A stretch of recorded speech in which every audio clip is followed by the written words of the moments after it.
પશ્ચિમ રેલવેની મહત્વપૂર્ણ જાહેરાત 10 અને 11 જુલાઈની વાંકાનેર મોરબી વચ્ચે ચાલતી તમામ 12 ડેમુ ટ્રેન રદ।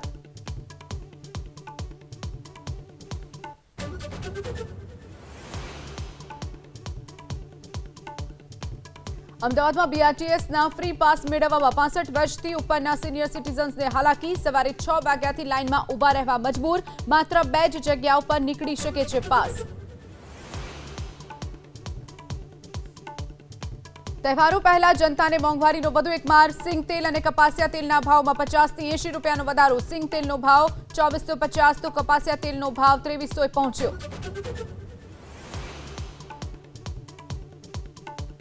ગુજરાત સરકારે જાહેર કર્યું રાહત પેકેજ। ઓક્ટોબર 2024માં કમોસમી વરસાદથી થયેલા કપાસના પાકના નુકસાન માટે ચૂકવશે સહાય।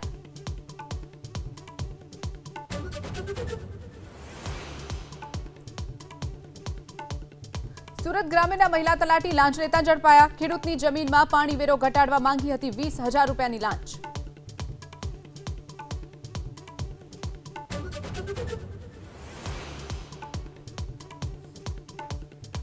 આજે ગુરુ પૂર્ણિમાના દિવસે વીરપુર ખાતે સંત શિરોમણી જલારામ બાપાના દર્શને ઉમટ્યા અનેક ભક્તો। જલારામ બાપાના ગુરુ ભોજલરામ બાપાનું પણ કરાયું પૂજન।